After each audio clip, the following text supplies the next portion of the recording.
Estoy grabando cuando quieras. Dale. ¿Qué tal? ¿Cómo están? El gusto, el placer saludarlos. Aquí estamos en un espacio especial a través de Canal 14 de Teleimagen Codificada y como siempre junto a los personajes más importantes del deporte, porque no solamente los eventos están en la pantalla de TIC, sino, como decimos, los personajes más importantes vinculados al fútbol, al deporte, y en este caso se trata del doctor Daniel Vila, a quien le doy la bienvenida y lo sumo a este estudio, a este especial, a este perfil con el que vamos a estar hablando de los diferentes temas que incumben al fútbol, nos interesan a todos y por supuesto será esta entrevista la que trate de estos mismos. ¿Cómo está, doctor? Muy buenos días. ¿Qué tal? Buen día, ¿cómo le va? Bueno, lo sumamos a Federico Chara, periodista de somosdeporte.com y Diario Panorama, junto a nosotros también para participar. ¿Cómo está, Federico? Muy buenos días y bueno, un saludo a toda la audiencia. Doctor, en Santiago del Estero, bienvenido. Esperemos que su estadía sea de las mejores. Ya estuvo en la charla, en la conferencia, pudimos compartirla. Habíamos estado en aquella conferencia que fue el 6 de agosto de 2010, cuando lanzaba su candidatura para ser presidente de la AFA. Y en definitiva, ¿por qué? ¿Qué es lo que lo movió fue la inquietud más importante que lo movió a hacer todo este movimiento, justamente para ser presidente? Bueno, yo me incorporé como dirigente hace 5 años al fútbol. Nunca había sido dirigente y el día 1 dije que no solamente me iba a dedicar a reflotar deportiva e institucionalmente a mi institución, a Independiente Rivadavia Mendoza, sino también que iba a hacer una cosa que no es habitual en el fútbol, que es hacer política. Porque creía que había una serie de cosas para cambiar en el deporte y la forma genuina de producir los cambios es a través de eso, de la política, ¿no? Una cosa inusual en el fútbol, hasta diría mal vista. Hoy hacer política, y desde hace muchos años, en el fútbol es como hacer política en el Vaticano, está mal visto, prohibido. Sin embargo, yo creo que la política es la actividad más sana, más noble que tiene una democracia, sobre todo cuando uno intenta cambiar algo. Creo que el fútbol está muy politizado y esto no lo vamos a descubrir. Y además es un negocio, lo que usted hablaba en la conferencia y lo que incluso los disertantes que lo acompañan también hacían alusión. El fútbol es un gran negocio. Pero digamos, ¿es como un tabú hablar del fútbol y el negocio de la mano? Sí, es un tabú porque es parte de la cultura argentina, ¿no? Los estatutos de AFA, fíjese que los mismos estatutos contemplan que el dirigente tiene que ser amateur, que los clubes tienen que ser asociaciones civiles sin fines de lucro, que pareciera que en la Argentina, y esto pasa solamente acá, hablar de que del fútbol es un negocio está mal visto. Sin embargo, nos vamos a Brasil, que está organizando su Copa del Mundo, y ya no hablan ni discuten si el fútbol es un negocio, no, hablan de la industria del fútbol. Y ni qué hablar de Europa, ¿no es cierto? Pero, ¿por qué no se ve acá como un negocio? Bueno, yo creo que hay muchos intereses que hacen que eso se tape y que no se descubra que efectivamente hay un negocio para que no tenga controles. Entonces, en la medida que no tienen controles, pueden ocurrir un montón de circunstancias adentro del fútbol que son nocivas para el deporte. Miremos en el caso de Colombia. Colombia está en este momento discutiendo su ley del fútbol porque tiene un terrible problema, que es que hay muchos carteles que utilizan el fútbol para lavar dinero. Entonces, para evitar esto, están sacando una ley para controlar a los clubes de fútbol. Lo mismo pasó, un caso similar a Brasil, y bueno, hay un montón de ejemplos. Uno habla del fútbol argentino y quizás es un productor de jugadores, que se venden jugadores y por ahí también uno lo puede relacionar con un negocio. Sí, lo que pasa es que cuando uno desdeña el negocio, no le presta atención al negocio y no lo controla el negocio, hay un montón de vivos que se aprovechan. A nadie le escapa que hay barras bravas que manejan los estacionamientos, el merchandising, hay barras bravas que hasta tienen pases de jugadores. Y hay algunos que dicen no es así. Bueno, pero la realidad indica que es así, es así. Y esto es la permisividad de algunos dirigentes más la viveza de algunos que se meten en el club como barras para aprovechar y hacer su negocio. Entonces, esa es la cara negativa del negocio. Pero cuando uno lo blanquea, lo reconoce, lo pone arriba de la mesa y fundamentalmente lo controla, debería ser muy positivo no solamente para todos los actores del fútbol, sino fundamentalmente para los clubes de fútbol. Que haya un negocio y que ese negocio sea de los clubes. Y si hablamos de la incidencia del dinero en el fútbol, digamos, ¿está bien que esté subsidiado por el gobierno como en estos momentos con el famoso fútbol para todos? Sí, esa es una gran discusión. Yo personalmente no comparto que el fútbol tenga que estar subsidiado, que es distinto a compartir el proyecto Fútbol para Todos. Yo estuve de acuerdo en su momento que se le rescindiera el contrato a torneos y competencias y que el Estado tomara ese contrato y lo explotara. Pero bueno, en aquel momento el Estado dijo no solamente no nos va a costar dinero, no va a ser un subsidio, sino que el Estado va a ganar plata con esto. Y si ustedes se acuerdan, la resolución administrativa que preveía el pago de estos 600 millones a la Asociación del Fútbol Argentino decía que los excedentes que tuviera el Estado, o sea, por la venta de derechos, de publicidad y demás, iban a ir a los Juegos Olímpicos. De hecho, no solamente no ha habido ningún excedente sobre los 600 millones que tuvo que pagar el Estado, sino que ha sido un subsidio, ha sido toda pérdida. Yo no estoy en contra de eso, en la medida, vuelvo a decir, que se den dos circunstancias. Primero, que se controle qué se hace con ese dinero, cosa que hoy no sucede. Y segundo, que ese subsidio tenga una lógica. No puede ser que ese subsidio vaya en mayor medida a los que más tienen. Yo creo que no debe ser la misma cantidad de dinero que recibe de ese subsidio llamado 600 millones del fútbol para todos, los grandes equipos de Buenos Aires y Central Córdoba. Lo de Central Córdoba es parecido a cero y lo de los grandes equipos de Buenos Aires son cifras millonarias. Pero no va relacionado también de lo que genera el club en sí a nivel nacional. Sí, pero acá estamos hablando de un subsidio. Y cuando uno subsidia, tiene que subsidiar a los que menos tienen. Yo no estoy en contra, obviamente, de que se sostenga a los grandes clubes con parte de ese dinero, pero también debería haber, por un principio de solidaridad, algún monto destinado a la promoción y la creación de talentos en todo el interior del país, y eso requiere dinero. Hubo una discusión respecto a ese reparto de dinero hace un tiempo en donde se hablaba de que los clubes del interior solamente recibían los del torneo argentino A, que tenían una televisación de un partido por día, por semana, perdón, comparado a una misma categoría a nivel metropolitano, que sería la B metropolitana, que recibía mucho más dinero y mucha más televisación. O sea, es una relación un poco desbalanceada.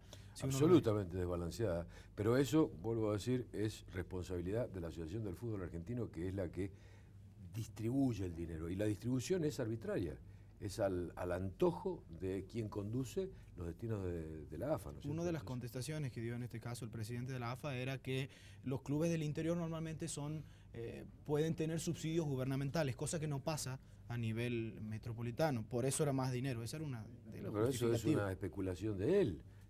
Si pueden tener o no. La realidad es que hay un dinero que le pertenece al fútbol argentino, que le pertenece a todos los clubes de fútbol. Hay 3.000 instituciones afiliadas a AFA en la Argentina y la metodología de distribución debe ser decidida por esos 3.000 clubes. La forma que tienen de decidirlo es democratizando el fútbol. ¿Y cómo se democratiza el fútbol? Bueno, yo soy partidario de que cada club del fútbol argentino, cada uno de estos 3.000 clubes, tienen que votar al momento de elegir sus autoridades. No como hoy, que 49 representantes eligen al presidente de AFA. Entonces, esa especulación del presidente de que a los clubes del interior no les hace falta dinero, me parece una falacia, una mentira. Me parece que es menospreciar la inteligencia de quienes vivimos en el interior del país. Cuando hay clubes que están fundidos, en este caso. Bueno, están fundidos los clubes del interior, pero más fundidos están los grandes clubes de Buenos Aires que reciben cifras multimillonarias. ¿Por qué? Otra vez, porque no hay controles. Sí. Y no tienen cómo pagarlas o devolverlas después. Nadie sabe cuánto de los clubes. Algunos dicen que son 400 millones, otros dicen que son 600 millones. Algún día, en mi propuesta, está hacer un censo de esa deuda, qué garantías tiene, qué antigüedad tiene, qué intereses, cómo la van a devolver. Porque hasta acá nadie habla de devolver. Siempre los clubes van buscando más dinero, pero nunca hablan de devolver la que ya se llevaron. Entonces, yo creo que hay que recuperar esos fondos en una cosa que sea posible de pago, que no ahorque a ninguna institución, pero recuperarlos para redistribuirlos de manera solidaria entre todos los clubes de la Argentina. Hay un tema de fondo y bueno, que siempre se habla en cada programa deportivo y sobre todo las cosas de fútbol, el tema de la violencia que está tan inmersa dentro del mismo fútbol, ¿no? ¿Hay una solución para esto? Más allá de esto, es un tema social, ¿no? Pero el fútbol lamentablemente está muy adentro, enquistado con la violencia, ¿no? Y ese es el problema más grave que tiene hoy el fútbol. Pero, como siempre digo, yo creo que la violencia no se saca, no se erradica del fútbol como una medida aislada, con un parche, como se ha venido haciendo ahora. La violencia no se erradica sacando al público visitante, ni se erradica quitándole puntos a un club, ni clausurando una cancha. Es una solución más de fondo. Mire, hace unos años vino un holandés que se llama Joseph Pavlov, que es asesor de la Unión Europea en materia de seguridad. Entonces lo trajeron para que hiciera un diagnóstico sobre la violencia en la Argentina. Tuvo 10 días, hizo reuniones, fue, visitó las canchas, fue a ver partidos de fútbol. A las 2 semanas se juntó con quienes lo habían contratado, lo habían traído y dijo, miren, esto que he visto acá en Argentina no lo he visto en ningún lugar del mundo. Les va a costar mucho resolver el problema de la violencia. No lo van a poder resolver de la noche a la mañana. Este hombre había resuelto el problema del fútbol, de la violencia en Gran Bretaña con los hooligans. O sea que el hombre sabía de qué estaba hablando. Sí. Dice, yo esto no lo he visto en ningún lado, porque acá el problema es que los barras están en connivencia permanente, no solamente con el dirigente del club, que es el que les habilita y les facilita el merchandising, la playa de estacionamiento, el pase del jugador, sino que además son mano de obra de algunos sectores de la política. Entonces, este entrecruzamiento entre los dirigentes, los barras y la política es muy difícil de resolver y requiere de un tratamiento conjunto en donde se trate la violencia, pero también la infraestructura de los clubes, que se trate la violencia, pero también que se controle qué se hace con los recursos de los clubes. Por eso yo hablo de un cambio en el fútbol, porque tiene que ser un cambio estructural, global. No hace falta, no alcanza con un parche. Y a este cambio que hace referencia a este proyecto, la federalización, seguramente tiene que ver también con un torneo que recupere la posibilidad de jugar de equipos chicos con el grande, tanto hacíamos referencia a eso, y tan bueno sería para el interior recibir a los equipos más fuertes, más poderosos, ¿no? Seguro, la competencia es la base, la esencia del deporte, en este caso del fútbol. La ley que nosotros estamos propiciando prevé la competencia de torneos locales, regionales y nacionales, pero para eso hace falta de nuevos recursos. Entonces la misma ley prevé de dónde van a salir esos recursos, cuánto se le va a asignar.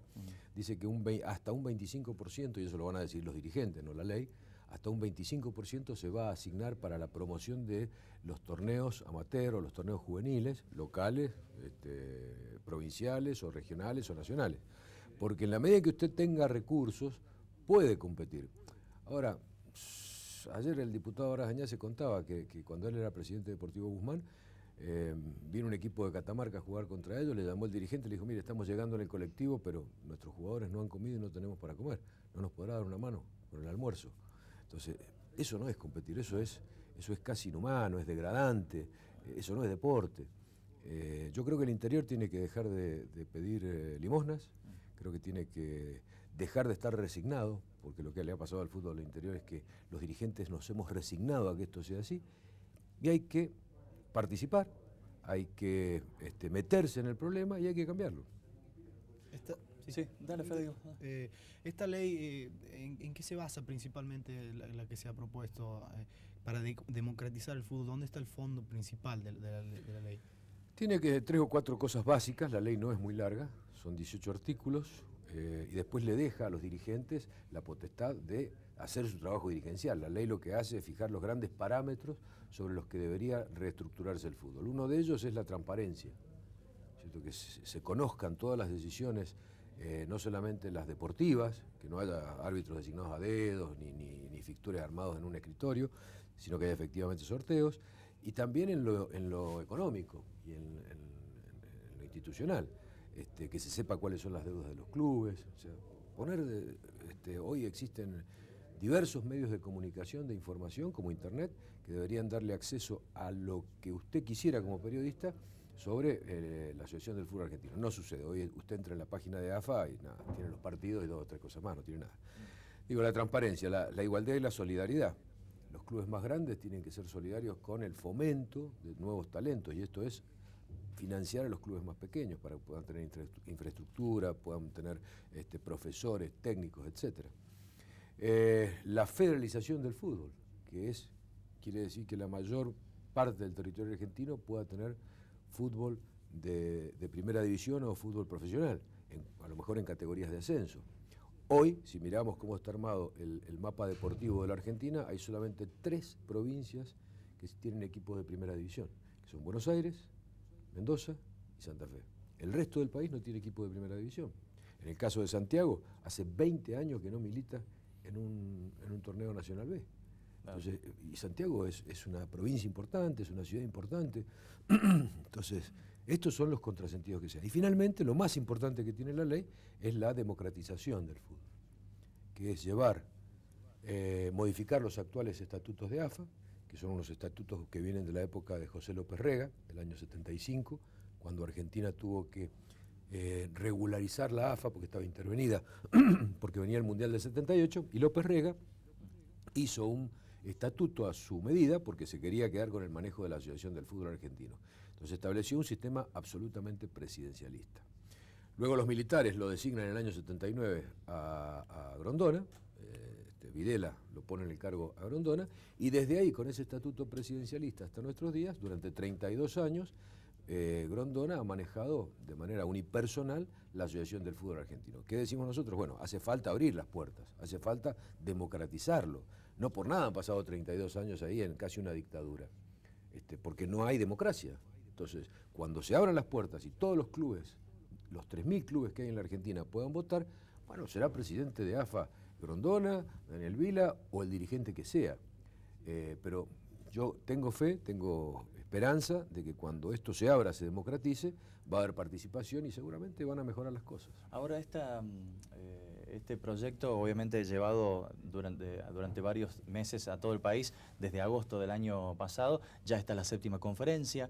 ¿Cómo lo toma la gente? ¿Cómo reacciona la gente? Porque sabemos que hay un poco de miedo también en el público en general, y el allegado al fútbol o el que necesita pedirle algo a la AFA, pongo un ejemplo por ahí, las plazas en el torneo del interior, lo que ocurre con los argentinos B, en definitiva por ahí un poco de miedo de parte de los clubes, y no se exteriorizan, y no van a las conferencias, no asisten, digo, apunto a eso, mi pregunta, ¿no? ¿Cómo reacciona la gente en el interior? Lo que usted está diciendo ya de por sí es alarmante, ¿no? Porque que un dirigente de fútbol tenga miedo y miedo de ir a una charla, algo malo está, algo está pasando que no está bien. Exacto. Porque el miedo en cualquier sociedad no es bueno, es malo, y menos en un sistema democrático. Exacto. ¿Cierto? El miedo es de la época, qué sé yo, de otras épocas de la Argentina, de la época de la represión, de épocas que hemos querido superar y que hemos superado en nuestro país. Esto habla de que hace falta un proceso democrático en AFA, está claro. ¿Y cuál es la reacción del dirigente? Bueno, la primera reacción es de escepticismo, ¿no? Dice, esto lo veo tan lejano, esto no va a pasar, este hombre viene a hablar... Utópico, este hombre viene a hablar, pero esto... Porque ya hay una cultura, 32 años, es mucho tiempo, pareciera que es imposible cambiar. Hasta se acostumbra uno. Es un tema cultural, es decir, parece que es así y nadie lo puede modificar y no se toca, porque siempre fue así, y no es así, se puede cambiar.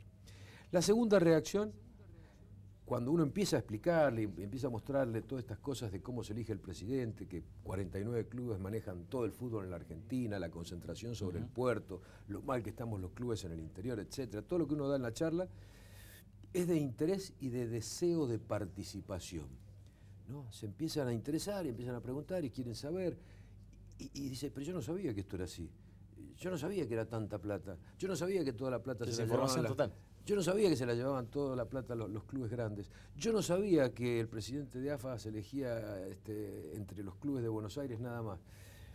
Y finalmente la última reacción que veo, y esto ha sido sistemático en todas las charlas, es la de enojo. La de enojo. Entonces, usted empieza la conversación desde el escepticismo y termina en una situación de euforia y de enojo y de vocación de cambio. Es una cosa maravillosa. ¿Y esto qué es lo que lo provoca? La información. Cuando uno le cuenta a la gente, le explica qué es lo que está pasando y le muestra que es posible cambiarlo, automáticamente, en el lapso de no sé qué durará la charla, 1 hora, sí, la actitud es completamente distinta.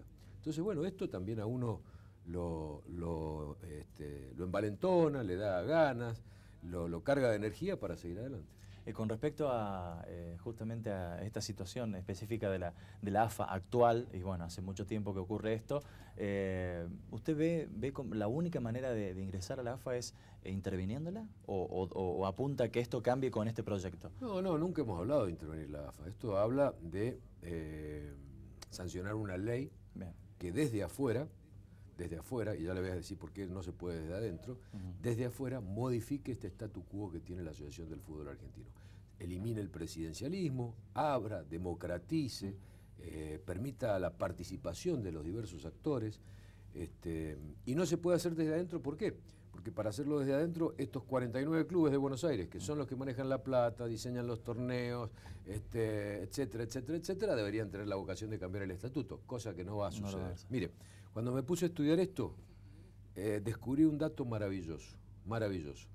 Se han jugado desde el año 1931, a la fecha, 117 torneos profesionales de primera división de fútbol en la Argentina. Hay algunos años que ha habido un solo torneo, otros años que ha habido 2 torneos, pero en total son 117 torneos en 80 años. En 80 años. En esos 117 torneos, nunca un club indirectamente afiliado a la Asociación del Fútbol Argentino ha salido campeón del fútbol, de primera división, ¿no? Nunca. Que son más de 2.000 los indirectamente afiliados. Son, sí, 2.950. Nunca un club indirectamente afiliado ha salido campeón del fútbol argentino. Dato revelador. Increíble. Esto quiere decir que quienes manejan las decisiones, toman las decisiones, quienes manejan el dinero, quienes arman los torneos, que son los clubes directamente afiliados, los directamente afiliados, para aquel que no sabe, es los clubes de Buenos Aires, más algunos clubes del interior, como el caso de Unión, Colón, Newell's, Central, claro. Estudiantes de La Plata y alguno más. Los clubes directamente afiliados son los que siempre han salido campeones.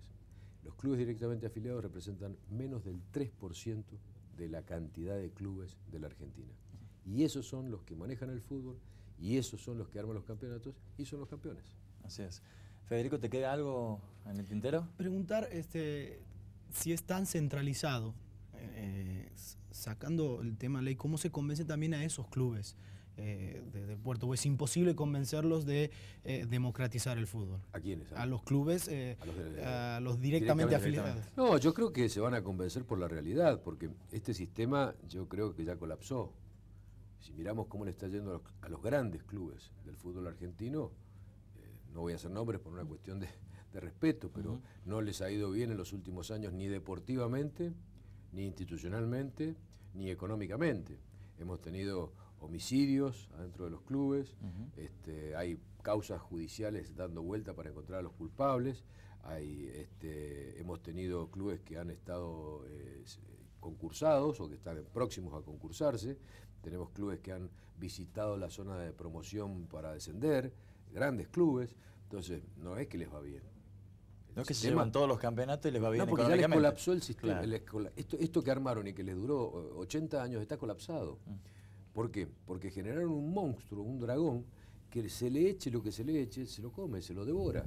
Los clubes estaban fundidos antes de que se armara este subsidio o este plan del fútbol para todos, ¿no? Estaban fundidos los clubes de fútbol argentinos. Recibían 180 millones en concepto de derechos de televisión y estaban fundidos. El Estado vino y les dijo, bueno, está bien, en vez de 180 acá tienen 600. Esto hace 2 años. Y otra vez los clubes están fundidos. Pasamos de 180 a 600 y tampoco alcanzó el dinero. Y si en vez de 600 pasamos a 6.000, tampoco va a alcanzar. Porque vuelvo a decir, es un barril sin fondo. Entonces está colapsado este sistema que duró 80 años del fútbol. Por eso la crisis y por eso un cambio estructural en lo que es el fútbol actual. Y en sus charlas con los dirigentes de esos clubes grandes, ¿qué respuesta tuvo de parte de ellos? Digamos, ahí yo no he tenido charlas públicas con ellos, las charlas siempre son privadas, y en las charlas privadas, las charlas de café, están de acuerdo. Entienden que el sistema está terminado, está colapsado, que incluso a los clubes grandes necesitan de esta reforma, porque ¿qué le pasa al dirigente, al presidente de un club grande? Se ve empujado por sus hinchas, por cómo es el sistema, a gastar lo que no tiene. Tiene que contratar jugadores por ahí. Y se endeuda. Y tiene que endeudarse. Está obligado porque si no el domingo llega el partido, le va mal y lo empiezan a insultar. Entonces está obligado por lo menos para decir, bueno, yo hice todo lo que me pidieron, ya si con fulano de tal no salimos campeones o no nos fue bien, ya no es responsabilidad mía. Mientras que si al revés, si el dirigente responsablemente dice yo voy a hacer esto, elabora un plan que tiene un presupuesto y que tiene que cumplirlo, y si no lo cumple dice voy a gastar 100 pesos y los 100 pesos los voy a sacar de acá. Y si no cumple, sabe que la sanción va a ser drástica, que incluso puede ser la pérdida de la categoría, tiene una herramienta para enfrentarse a sus barrios y decirle, mire muchachos, ustedes quieren que el club se vaya pierda la categoría, descienda, yo no puedo contratar a fulano, porque no está el dinero para eso. Lógicamente. Bien, realmente es un gusto haberlo tenido, doctor. Se puede hablar 3, 4 horas, 5 horas de fútbol realmente.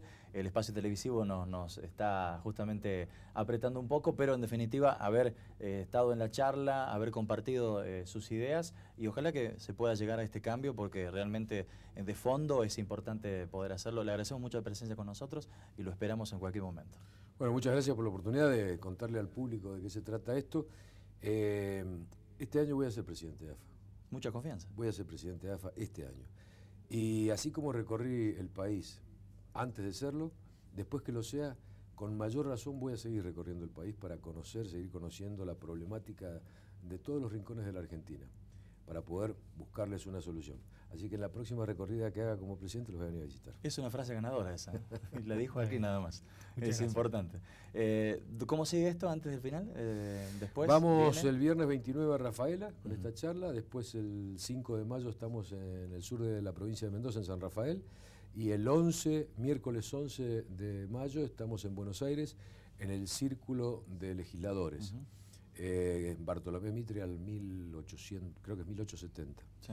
Hasta ahí es lo que tenemos planeado. Y después ya tiene que estar en senadores, con senadores. Sí, vamos al Senado también, vamos al Senado, a dar una charla a los senadores, pero no tengo fecha todavía para eso. Bueno, ¿su equipo compuesto por?